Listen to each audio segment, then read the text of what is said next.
Here's a chart. It's in the slide handout, so I'm not going to go over this in great depth, but there's basically two different applications, and I'm going to explain those in the next slide too. The shorter one called the EZ form and the longer one called the Form 1023. And the price difference is quite large between the two, as you see.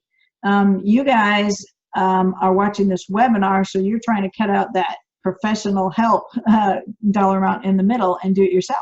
And you see that will save you significantly, because then really all you're paying for is the IRS fee and this webinar and doing it yourself. And if you need help, you maybe set up a phone call with me to ask your final questions or something. But okay, yeah, it can get pretty expensive, into the couple thousand, $2,000 and $3,000 or more. If you want to hire some attorneys, you see those numbers add up to $5,000 and $10,000 pretty quickly.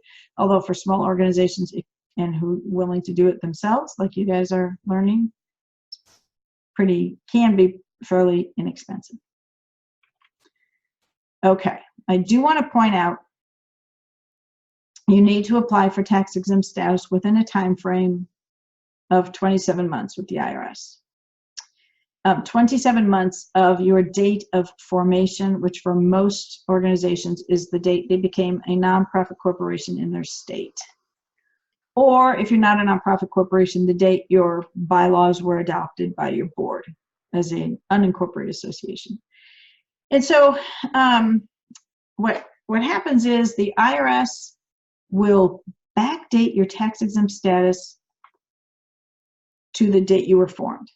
So I was just talking to a homeschool leader this week, and she was explaining she's launching a program. She's not sure if it's going to be viable. So we were talking through about they're very small. They're going to stay an unincorporated association, and the IRS will consider probably the date she applies for her employer identification number as her date of formation. Okay, for lack of any other date, that's what they're going to go with. And I said, you know what? I think her name was Haley. Haley, you could run your program for the whole first year. Find out if this is even viable. Like, is it even going to work? She's not even sure it's going to work. She's going to get enough interest, right? And in other words, you can wait a whole year before you even have to think about applying for tax exempt status. Don't wait too long. Don't wait till the second year, because you only have 27 months. Then the IRS will backdate your tax exempt status to the date you were formed. They go back in time. That's lovely. Okay, and she says, so Carol, at the end of a year, what tax form do I have to file? I said, you don't have to pay taxes at all.